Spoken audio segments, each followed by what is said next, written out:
The name of the address. chapter is The Address.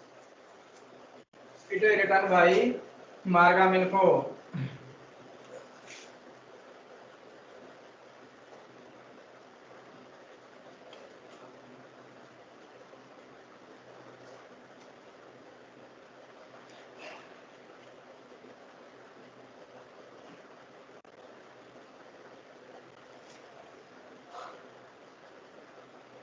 The Address by Marga Minko. Nitin Rathod, am I audible to you? Sir, I am Neeti, not Nitin. नीति, congratulations, you have got good marks. देख लिया आपने अपना result? Yes, sir. अरे तो तुम class में regular क्यों नहीं आते बेटा? सर अब तो मैं रेगुलर आती। नहीं, आज आए हो 4 दिन बाद, रेगुलर कैसे कह सकते हो आप? चलो देखते हैं कैसी रेगुलरिटी बनेगी आपकी। Let us hope for the best.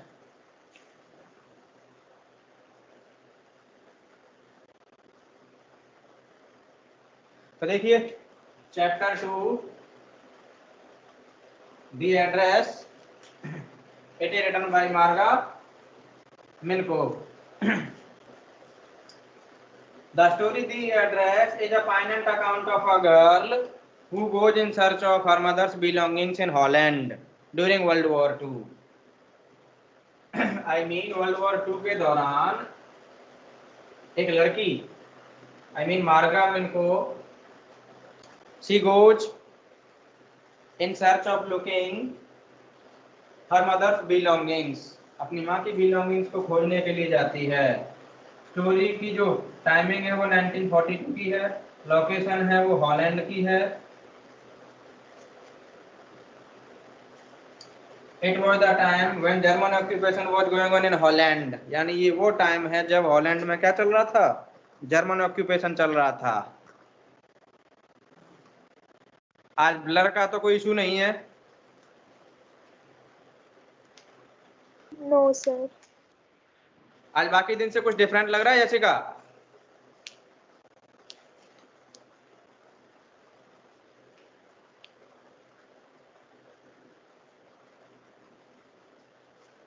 The protagonist of the story is Marga Minko herself. She is the narrator of the story.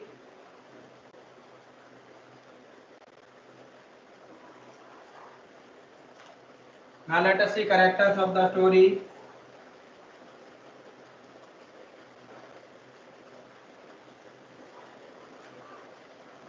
Narrator,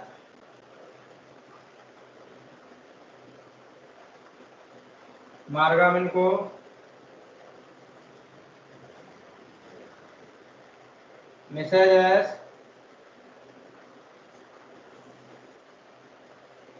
Minko's mother.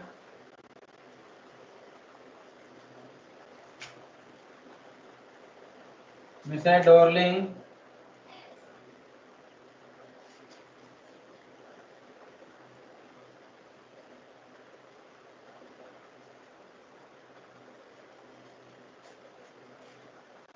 A non-Jewish lady.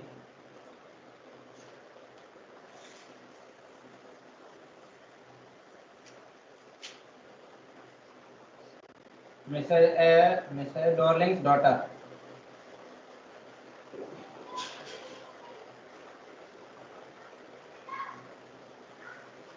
These are the characters. Narrator है जो मार्गा मिनको herself है। Mrs. S मिनकोज mother यानी कि narrator की माँ है। Mrs. Dorling a non-Jew lady.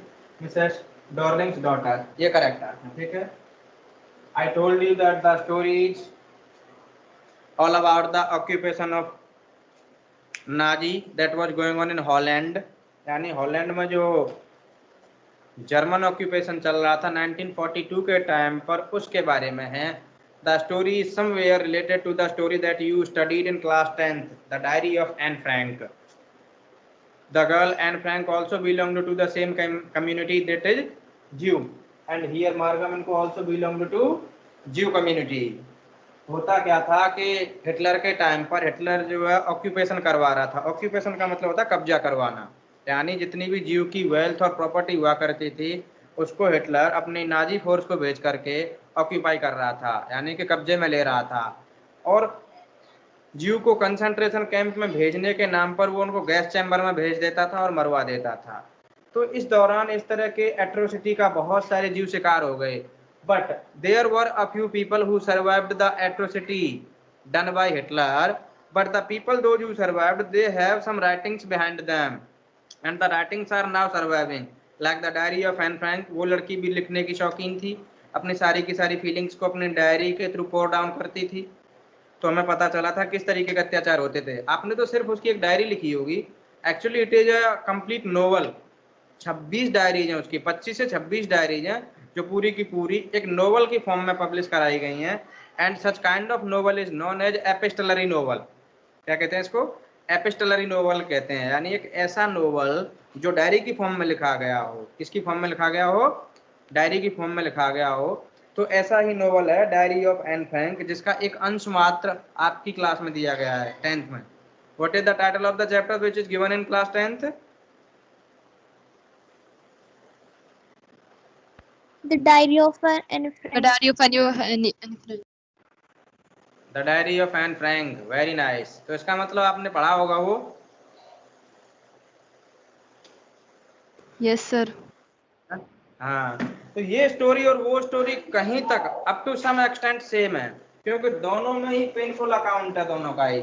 इनका भी यहाँ पेनफुल अकाउंट है, यानी कि पायनेंट अकाउंट है, दुख भरी कहानी है। दुख भरी कहानी क्यों है वो मैं आपको बताता हूँ। Actually what so happened that during 1942, यानी कि वर्ल्ड वॉर 2 चल रहा था, और वर्ल्ड वॉर 2 चल रहा था तो आपको पता ही है कि वर्ल्ड जो है दो प्लेसेस में डिवाइड था, दो पार्टीज में डिवाइड थे। एक एक्सिस पावर थी और दूसरी कौन सी थी? सेंट्रल पावर और एलिट पावर, दो थी ना, मित्र राष्ट्र और ध्रुव राष्ट्र थे। तो उनमें से होता क्या था कि जो आपके जीव हुआ करते थे वो कहां पर थे? वो मित्र राष्ट्रों की तरफ थे, यानी ब्रिटिश वगैरह की तरफ थे। और जर्मनी जो इनके जस्ट ऑपोजिट था। और जब जर्मनी इनके अपोजिट था तो जर्मनी में हिटलर का राज चलता था, और हिटलर आपको पता ही है कि वो एक डिक्टेटर था, उसको दया नाम की तो कोई चीज होती नहीं थी। तो वो जितने वो अत्याचार कर सकता था ना, उतने अत्याचार करता था। किसके ऊपर? जीव के ऊपर।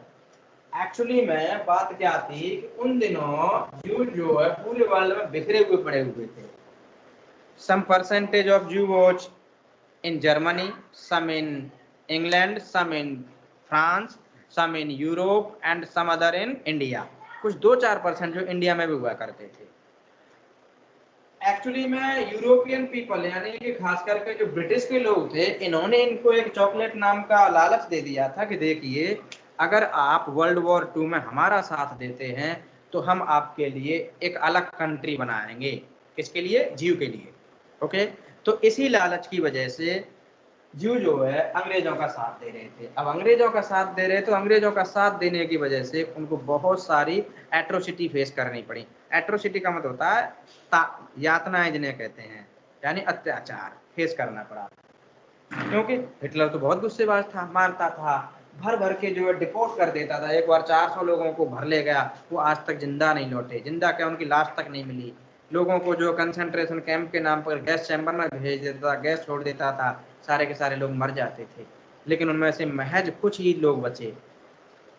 अब फाइनली जो है जो आपके एलिट पावर थे ना, वो जो है युद्ध जीत गए। अब युद्ध जीत गए तो फाइनली उनको जो इकट्ठा किया गया तो लगभग शायद 1947 या 1948 की बात है। तो जो आज का इजराइल है ना, क्या चीज? इजराइल की स्पेलिंग क्या होती है? मैं तो स्पेलिंग ही भूल गया। जो आज का इजराइल है ना 1948 के समथिंग में बना, और ये पूरा का पूरा जो इजराइल कंट्री है ना वो किसका है? ज्यूज का है। यानी जितने भी वर्ल्ड में ज्यू स्कैटर्ड हो रखे थे ना, वो सारे के सारे इकट्ठे हो गए और इजराइल में आ गए। अब इजराइल की फलस्तीन की लड़ाई क्यों चल रही है?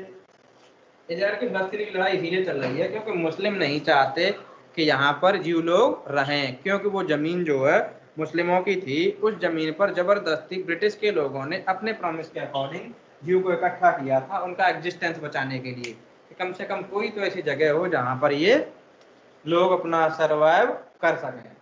तो इसीलिए जो है यहाँ पर ब्रिटिश के लोगों की हेल्प की वजह से जीव को इकट्ठा कर दिया और इस कंट्री का नाम रख दिया इजराइल।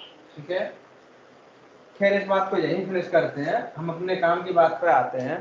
तो 1942 के दौरान unfortunately what so happened that Mrs S narrator's mother, इनको की जो माँ थी ना इसकी, वो मर गई। क्या हो गई? वो एक्सपायर हो गई। अब जब वो एक्सपायर हो गई तो एक्सपायर होने से पहले मैंने आपको बताया था कि क्या चल रहा था, German occupation in Holland. Story की जो लोकेशन है वो कहाँ की है? हॉलैंड की है। यानी कि हिटलर के लोग जो है जीव की प्रॉपर्टी को क्या कर रहे थे? ऑक्यूपाई कर रहे थे और उनको डिपोर्ट कर रहे थे वहां से, यानी एक स्थान से दूसरे स्थान पर भेज देना बड़ी बड़ी संख्या में। तो इसी डर की वजह से इसने, यानी कि मिसेज एस ने क्या किया, इसकी एक नॉन लेडी थी, ओल्ड अक्वेंटेंस जिसे कहते हैं, जिसका नाम था मिसेज डॉर्लिंग, ये इसकी फ्रेंड माँ, ये चाहती थी कि हमारी कॉस्टली चीजें बच जाएं। तो इसी पर्पज से इसने अपनी सारी कॉस्टली चीजों को इसके घर पर रख दिया। कहां पर रख दिया? इसके घर पर। इसके घर का एड्रेस था 46 मार्कोनी स्ट्रीट, यानी मकान नंबर 46 था और गली का नंबर क्या था? Markovnikov street.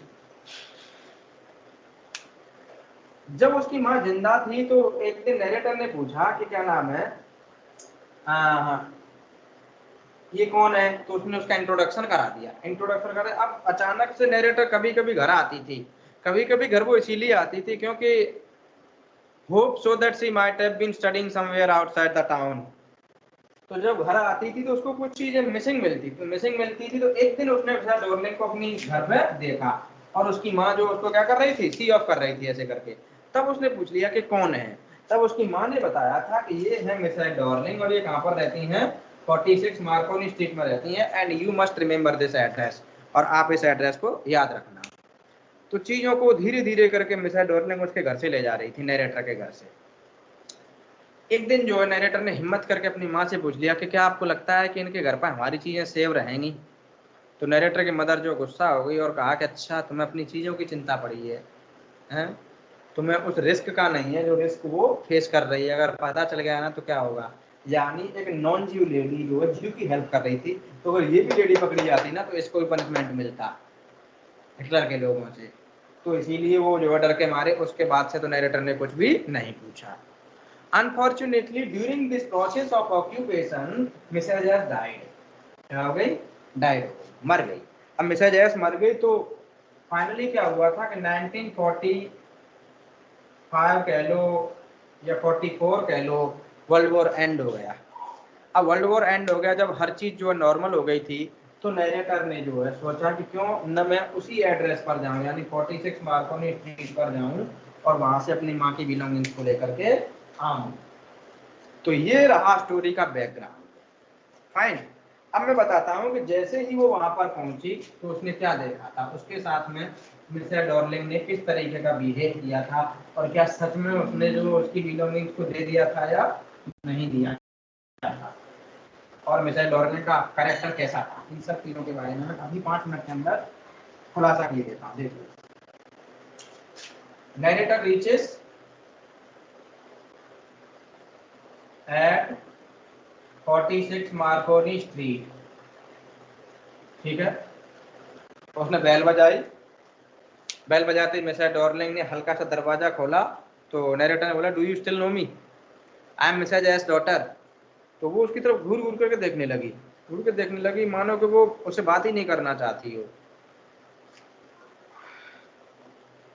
No I don't know you, मैं नहीं जानती आपको।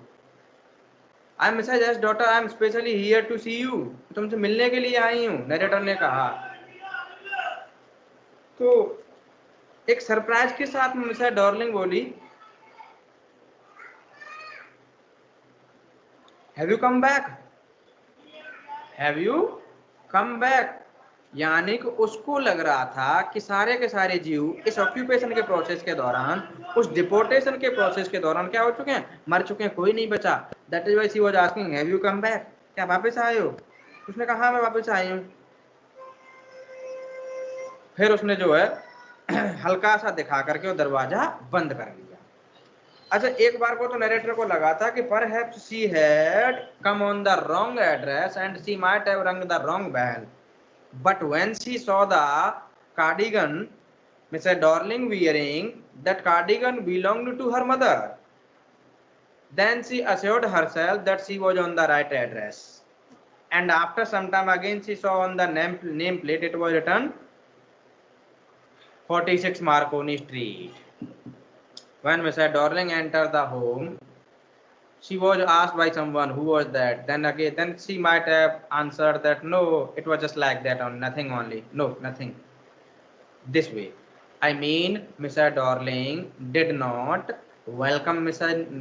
did not welcome the narrator, did not let her come in her house, neither she identified her. यानी कि ना तो उसने उसको आइडेंटिफाई किया, ना ही उसको पहचानना, ना ही कुछ किया, यानी उसे इनकार ही कर दिया सब कुछ से। नरेटर जो फाइनली वापस चली गई। वापस चली गई तो एक बार फिर से दोबारा मन हुआ। जो दोबारा मन हुआ तो दोबारा में क्या हुआ था कि मिसेस डॉर्लिंग जो है घर पर नहीं थी। This time her daughter was there. अच्छा, उसकी डॉटर ने जो है दरवाजा खोला और नरेटर को अंदर आने दिया। तो जो नरेटर जो है उसके घर में खड़ी हुई थी तो उसके घर में देखा कि उसके चारों तरफ जो है उन्हीं की चीजें थी, जैसे कि टेबल क्लॉथ, जैसे कि आयरन हनुक्का, जैसे कि कटलरी, जैसे कि स्पून्स, जैसे कि फॉक्स, जैसे कि tea kettle. There were several things that all belonged to narrator's mother. The narrator felt horrified because of the tasteless way in which the things were arranged, and moreover she felt horrified because of that musty smell emerged from the room. इन चीजों की वजह से थोड़ा सा वो horrified feel कर रही थी। थोड़ी देर बाद उसने चेयर डाल दी, बैठ गई। बैठ करके जो टेबल क्लॉथ था ना वो कह रही कि हमारा होना चाहिए, तो उसने रब करके देखा, उसकी उंगलियां गर्म हो गई थी। And she knew about one of the identification mark that there may be one burn mark on the edge of the cloth, and then after searching she found the burn mark on the tablecloth. Like that only, the narrators, as she was thinking about the mother, as she was thinking about the objects that belonged to her mother only, after some time there came Mrs. Dorling's daughter and she said that I have made tea for my mother. If you want, I can offer one of cup to you. So she brought a cup of tea for the narrator and the narrator thanked her. After some time she again heard the sound of the jingling of the forks and spoons, and she said that we have a lot of antique things in our house and my mother tells me that these all things are antiques. The narrator knew which things did the daughter mean. She knew that she was saying about the things that her mother brought from her home. After some time, when she saw the time, the narrator wanted to leave the place. Mr. Darling's daughter said, don't you wait for my mother? No, I'll not wait for my mother. This is the time of my train. So train का जैसे time हुआ वो वहां से निकल गई। अब निकलने के बाद में वो वहां से सीधे सामान को छोड़ करके चली आई थी, क्योंकि देखिए उसके पास दो ऑप्शन थे। एक तो ये था कि वो उन ऑब्जेक्ट्स को लेकर के आ जाए और उन ऑब्जेक्ट्स को देख देख करके रोती रहे, हर रोज अपनी माँ को याद करती रहे। एक दूसरा ऑप्शन उसके पास ये था कि वो जो है उन ऑब्जेक्ट्स को भूल जाए और एक नई और एक फ्रेश लाइफ जर्नी स्टार्ट करे। तो finally she decided to forget the object because the object evoked the memories of her life and that may not start her a new and fresh life and that may not make progress. तो उसने forget कर दिया था address को। Alright, so this is the story, the address. Have I told you the learning objectives of the story? Yes, no sir. No, sir. जैसे का कल बताए थे जैसे का लर्निंग ऑब्जेक्टिव्स? नहीं सर, कल आपने इस चैप्टर की रीडिंग कराई थी मुझसे। चलो फिर आज लर्निंग ऑब्जेक्टिव्स देखते हैं। Okay,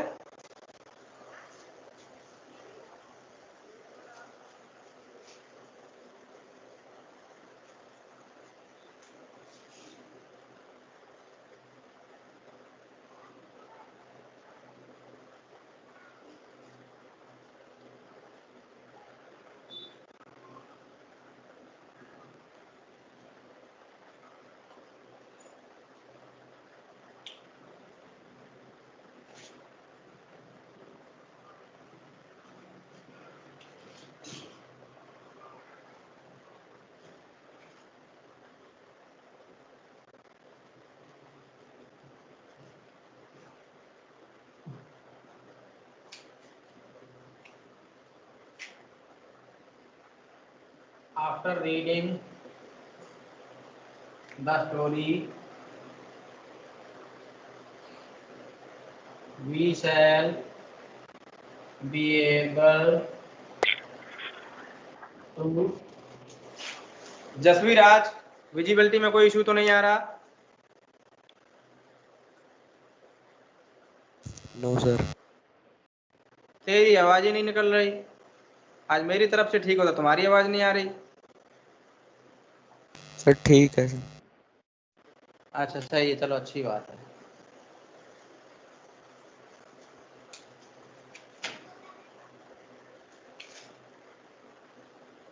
Know about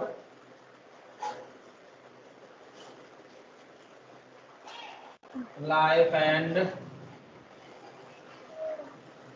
works of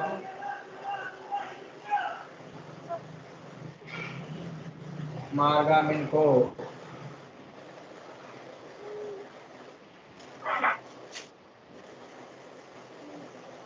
Know about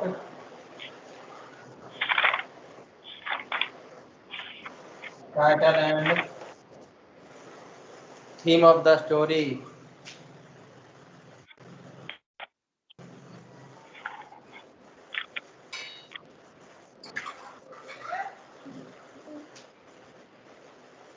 Know about German occupation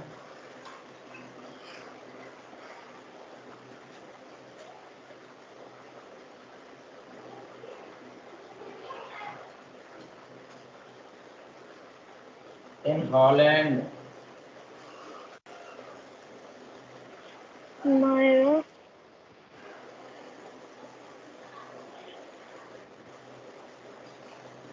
Know about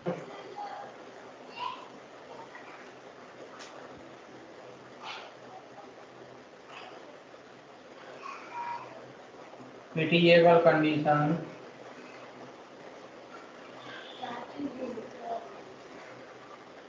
दिल तो कैसे जा रहा है, दिल तो बहुत उब जाए, लेना जाएगा।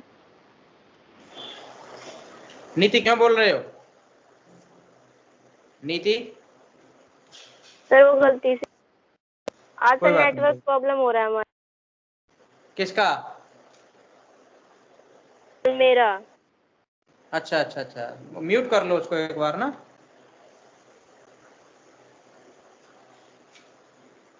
Condition of Jews during World War II.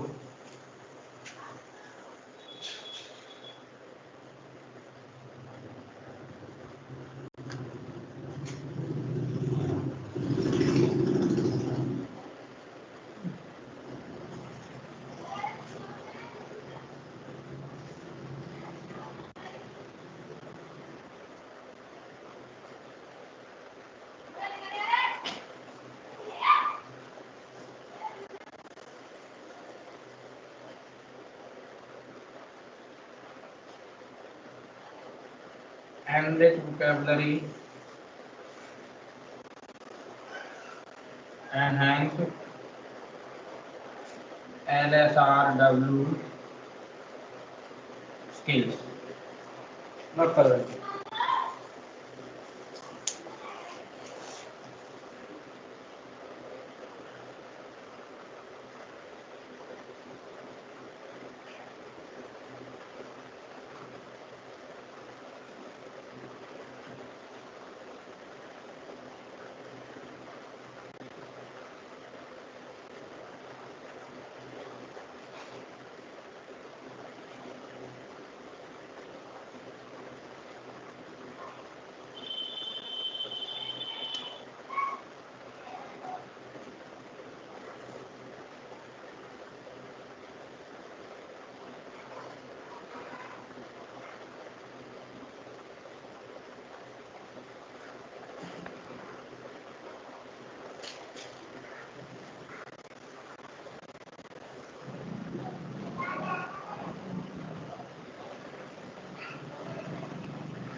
Sir, done.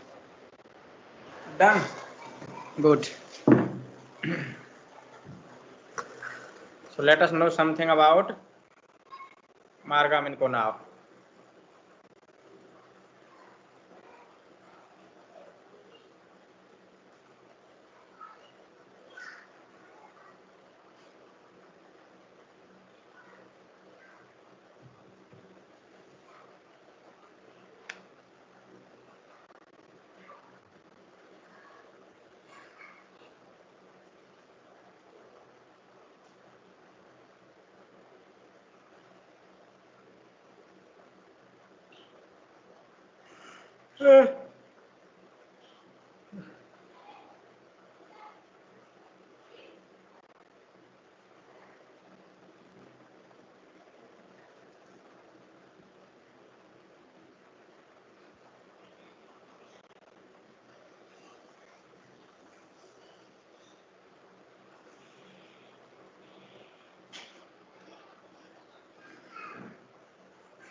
Now see, write it down.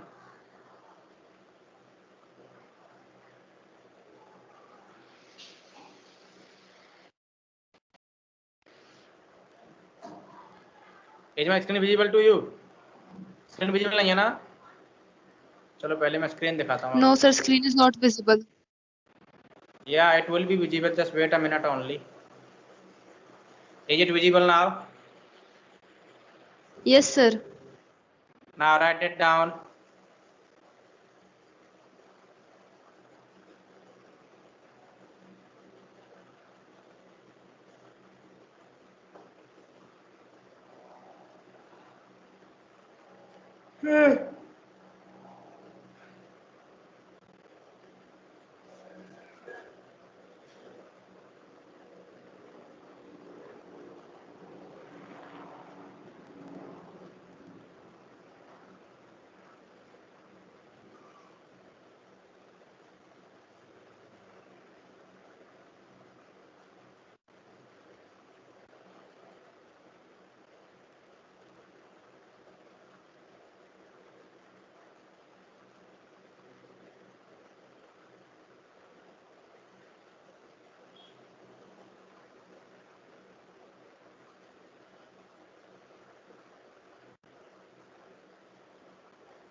Noted?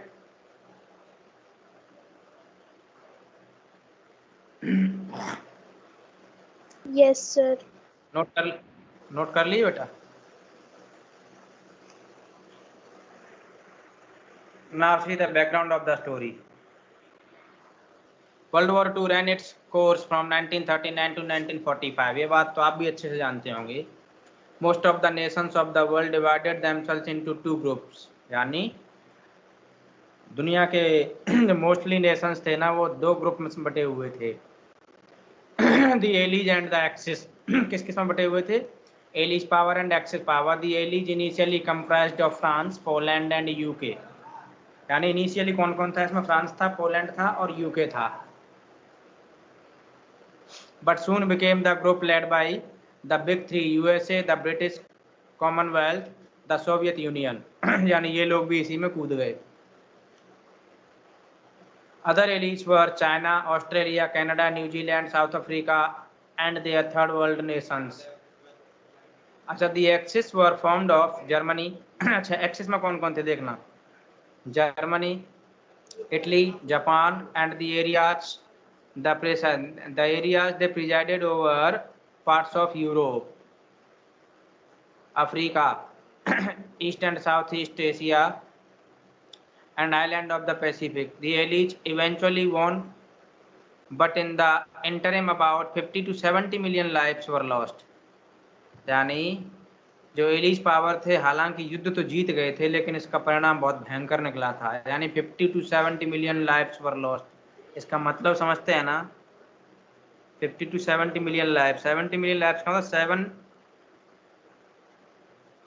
7 billion people almost.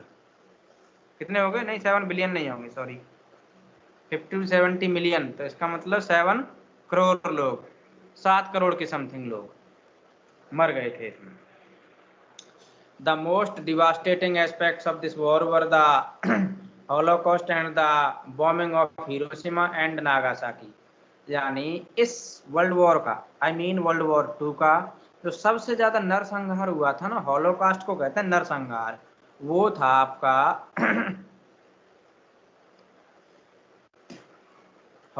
यानी इस वर्ल्ड वॉर की सबसे ज्यादा डिवास्टेटिंग एस्पेक्ट की अगर बात करते हो, सबसे ज्यादा खतरनाक जो पहलू था ना वो ये था कि हॉलोकास्ट इन हॉलैंड, यानी एक तो स्पेशली हॉलैंड में जो हॉलोकास्ट हुआ था, and the bombing of Hiroshima and Nagasaki. और आपको याद होगा कि यूएसए के द्वारा 6 अगस्त और 9 अगस्त को 2 दिन लगातार जापान के 2 शहरों पर जो है बम्बार्डमेंट किया गया था. वो सबसे भयंकर एस्पेक्ट था, यानी सबसे डिवास्टेटिंग, सबसे विनाशकारी पहलू था वर्ल्ड वॉर 2 का.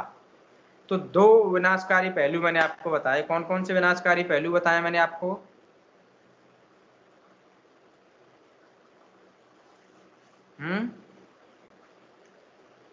Let me know. Hiroshima, Nagasaki and Holland. ये तो चलो बम्बार्डमेंट है, ये तो एक हो गया. दूसरा कौन सा था? होलैंड. हॉलैंड में क्या हुआ था?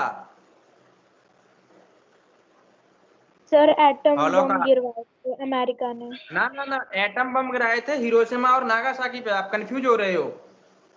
मैं इसलिए इस चीज पर फोकस कर रहा हूं because you are the students of humanities. अगर आप साइंस को, तो मैं नहीं सारी चीजें डिस्कस करता, क्योंकि अगर आपका इंटेंशन ही उन्हीं चीजों के लिए, so you must understand all these things. मैं जो कहना चाहता हूँ वो ये है कि इस वर्ल्ड वॉर 2 के 2 जो पहलू थे ना वो ये थे. एक तो हॉलोकास्ट. हॉलोकास्ट का मतलब जो खास करके हॉलैंड में हुआ था या दूसरे कंट्रीज में कहीं भी हुआ था वर्ल्ड वॉर 2 के दौरान, वो हॉलैंड में भी हुआ था और बाकी जगह में भी हुआ था. जहां जहां पर लड़ाई हुई थी ना उन सब जगह पे हुआ था. यानी कि नरसंहार. क्या चीज? नरसंहार कहते हैं हॉलोकास्ट को हिंदी में. और इसके अलावा दूसरा था बम्बार्डमेंट. बम्बार्डमेंट हुआ था आपका जापान में. कहां पर हुआ था? जापान में हुआ था. 6 अगस्त और 9 अगस्त 1945 को 2 दिन यूएसए ने जापान का एक शहर है, 2 शहर, एक नागासाकी और दूसरा शहर हिरोशिमा, दोनों शहरों पर अलग अलग दिन जो है क्या डाल दिए गए? एटम बम गिरा दिए गए और दोनों शहर जो पूरी तरह से तबाह हो गए. फिर जो है जैसे ही ये सब कुछ देखा ना जापान ने, जापान तुरंत सरेंडर कर दिया कि नहीं नहीं नहीं, हम युद्ध में नहीं लड़ना चाहते. समझ गए? तो ये 2 डिवास्टेटिंग एस्पेक्ट हैं वर्ल्ड वॉर 2 के। समझ आ गए दोनों aspect? Yes, sir. Yes, sir. और any confusion is there?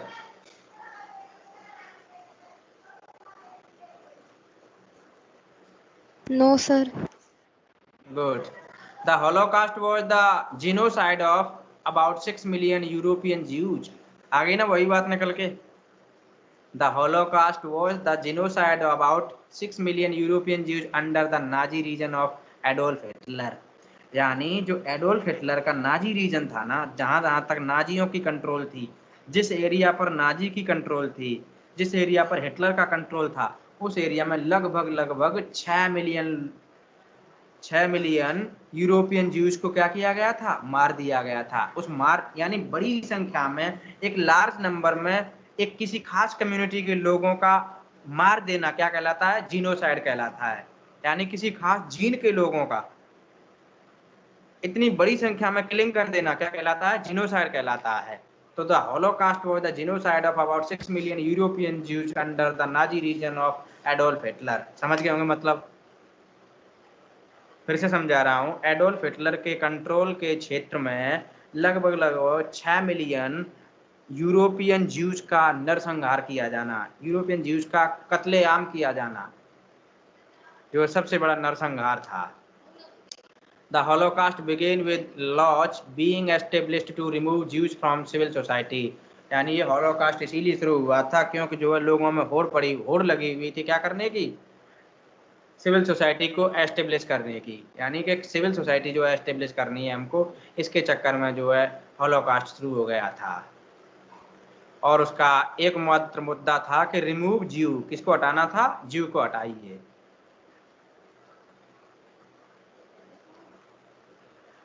They were sent to concentration camps and used as labor or for medical experiments unto death. यानी उनको जो कंसंट्रेशन कैंप में भेज दिया जाता था और उनको लेबर की तरह यूज किया जाता था और मेडिकल एक्सपेरिमेंट्स के लिए उनको जो है मार दिया जाता था। और मेडिकल एक्सपेरिमेंट उन पर किए जाते थे जिसकी वजह से उनकी क्या हो जाती थी? और मेडिकल एक्सपेरिमेंट तब तक किए जाते जब तक उनकी डेथ नहीं हो जाती। often mass shootouts took lives, यानी बहुत बड़ी संख्या में गोलीबारी होती थी। Some were sent to extermination camps by freight trains to be killed in the now infamous gas chambers. यानी बहुत सारे लोगों को जो गुड्स ट्रेन नहीं होती क्या, जो पैक होके आती हैं, जिसमें हमारा यूरिया आता है, सीमेंट आता है या कोयला आता है, ऐसी ट्रेनों में भर भर के पैक कर करके ले जाया जाता था ज्यूज को, जिसमें जो है वो क्या हो जाते थे? मर जाते थे घुटन की वजह से। ठीक है, जिसे आज किस नाम से जाना जाता है? गैस चैम्बर के नाम से जाना जाता है। Although it is proven that Hitler was an illegitimate child, कैसा था? illegitimate child था। illegitimate होता है अवैध बच्चा किसी का, जिसे वो कहते हैं ना, आजकल की मूवीज में एक वर्ड यूज होता है, कौन सा शब्द यूज होता है? मुझे याद नहीं आ रहा, लेट मी थिंक। illegitimate, नाजायज जिसे कहते हैं हिंदी में, शुद्ध शब्द है। यानी ये प्रूव हो चुका था कि हिटलर जो है एक इलेजिटिमेट चाइल्ड था। There is only speculation to a Jewish birth father, यानी ऐसा माना जाता है कि वो जो एक ज्यू की नाजायज औलाद था। कौन था ज्यू की नाजायज औलाद? हिटलर। अच्छा, scholar still debate whether Hitler's antisemitism, यानी आज भी जो विद्वान लोग हैं ना, वो क्या नाम है, गैस करते हैं कि क्या antisemitism, hatred for the Jews, antisemitism मतलब जानते हैं ना, ज्यू के प्रति जो हेट होती है ना, उसे एंटीसेमिटिज्म कहते हैं। Was due to his abandonment issues और was a product of the loss of Germany in World War 1। यानी ये किसकी वजह से था? क्योंकि वर्ल्ड वॉर 1 में जर्मनी हार गया था, due to the civilian Jewish leaders of Marxist with Germany. क्योंकि उनमें कौन था? क्योंकि उनमें एक ज्यू लीडर था, मार्क्सिस्ट के नाम से जाना जाता था। जर्मनी के अंदर ही रह करके वो जो है लड़ाई लड़ रहा था, इसीलिए वो जो जर्मनी जो वर्ल्ड वॉर 1 में हार गई थी। और जब हार गई थी तो ज्यू लीडर के प्रति उसका गुस्सा इतना फूट गया कि उसने वर्ल्ड वॉर 2 में ज्यू को ही मारना शुरू कर दिया था।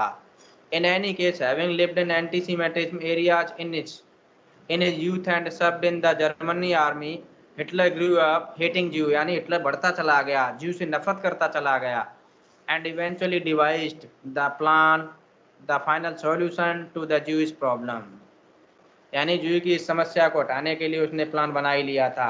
Our story begin after the holocaust, हमारी जो कहानी है ना दी एड्रेस, वो शुरू होती है after the holocaust when our narrator a Jewish survivor who had lost her entire family, जिसकी पूरी फैमिली जो है तबाह हो चुकी थी, had return to find her mother's things at 46 Marconi street, वो अपनी माँ की बिलोंगिंग्स को प्राप्त करने के लिए 46 मार्कोनी स्ट्रीट में लौट करके आती है, उसके बारे में शुरू होती है। The impact of war on civilians has been portrayed in several books, यानी वॉर का जो प्रभाव पड़ा था ना उसको बहुत सारी बुक्स में दिखाया गया है, बहुत सारी मूवीज में दिखाया गया है, और मैंने आपको रेफरेंस दिया था डायरी ऑफ एन फ्रैंक, वो उसमें भी दिखाया गया है, साराचकी में भी दिखाया गया है, बाई टिटाना दे रोशने में भी दिखाया गया था, boy in the striped pyjama by John Boyne and movie such as Schindler's List, the torture of the concentration camps, the loss of loved ones left a painful,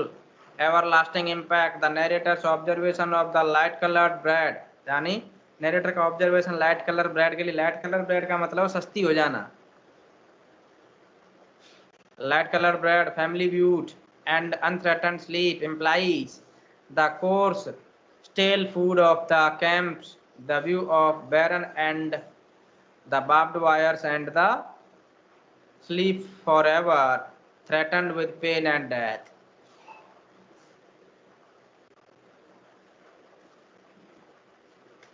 मार्गा मिनको, स्यूडोनमी ऑफ सारा मैनको, यानी सारा मैनको का ही दूसरा नाम है, पेन नेम है, जो हम ऊपर डिस्कस कर चुके हैं। Born 31 March 1920 as a Dutch journalist and writer, कौन थी ये?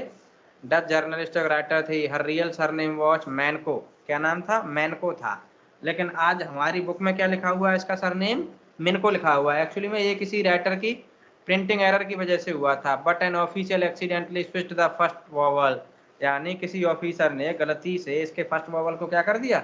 स्विच कर दिया, यानी while writing E the official right E, क्या लिख दिया था उसने? ई लिख दिया था। ये इंपॉर्टेंट बिट्स हैं, ये आप पढ़ लें खुद से, ठीक है?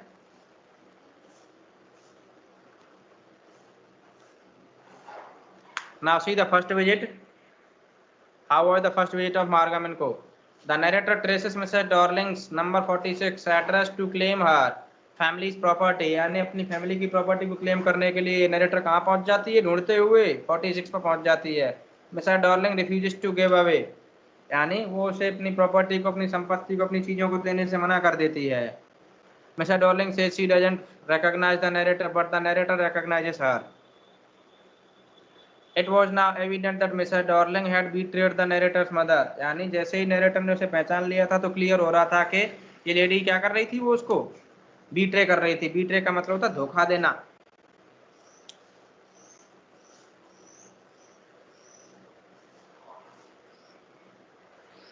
मार्गा was terribly pinched, hurt, disappointed and betrayed, बहुत ज्यादा दुखी हो जाती है, निराश हो जाती है।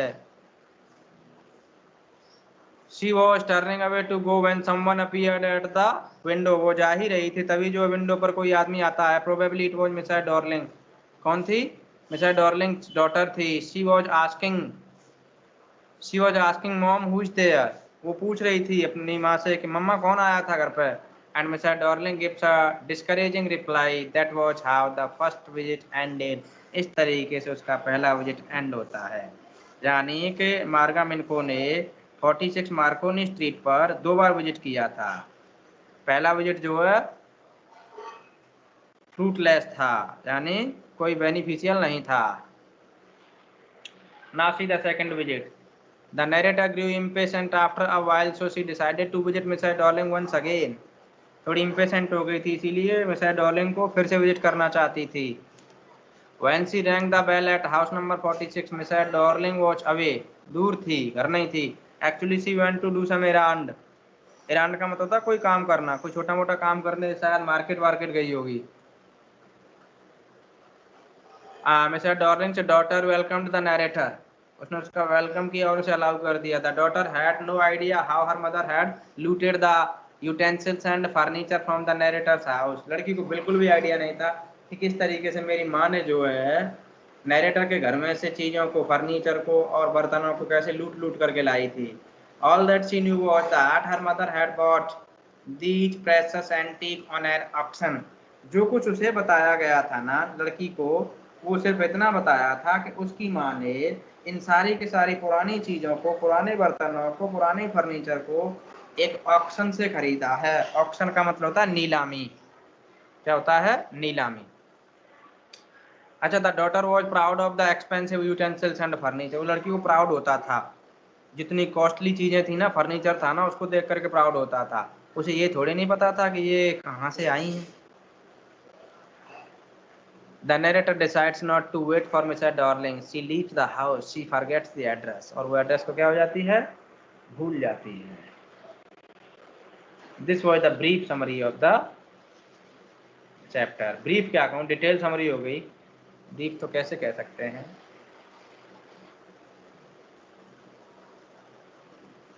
टाइम भी हो गया, चलो आपका। खैर देखते हैं, थोड़ा बहुत और देखते हैं। अभी 4 minutes remained.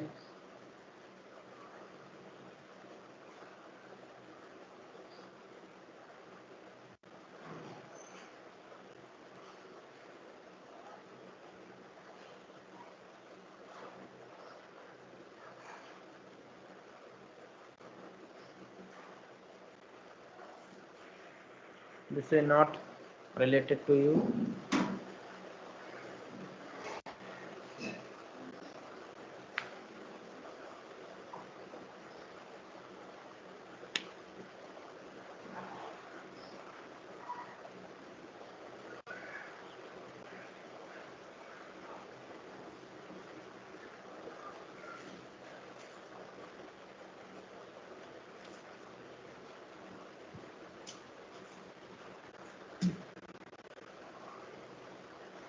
See the address, theme, message। Better है कि इसका स्क्रीनशॉट ले लीजिए आप लोग हैं।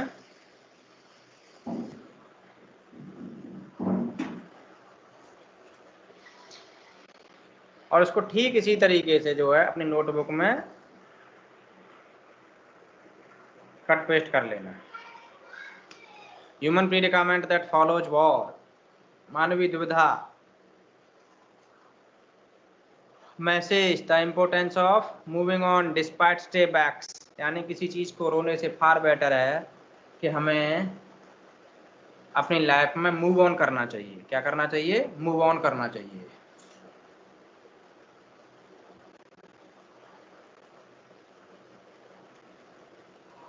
These are the characters। Sir, please show again।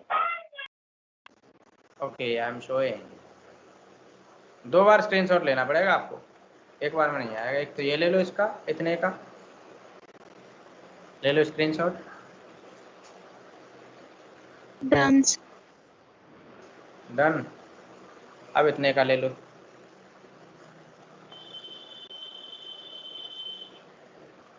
Taken. Sir, done। Characters मैंने आपको बता दी, फिर भी ले लो क्योंकि इसमें डीप दे रखा है। अगर करेक्टर स्केच आपसे पूछा जाए तो इसमें से आराम से जो आप सेंटेंस में कन्वर्ट कर सकते हो इन फ्रेजेस को। For example, Mrs Dorling insensitive थी, अनग्रेटफुल थी, कनिंग थी, सेल्फ सेंटर्ड थी, मटेरियलिस्टिक थी, ग्रीडी एंड मीन थी, कोल्ड एंड र्यूड थी। ले लिया स्क्रीनशॉट इसका भी? Yes, sir। Very nice, very nice, good good good, wonderful. चलो आपका टाइम हो गया, bye bye all of you. Homework समझ लिया? होमवर्क क्या है? Learning objectives about Marga Minko and summary of the chapter, and then these points that I have told you। Okay, bye bye all of you।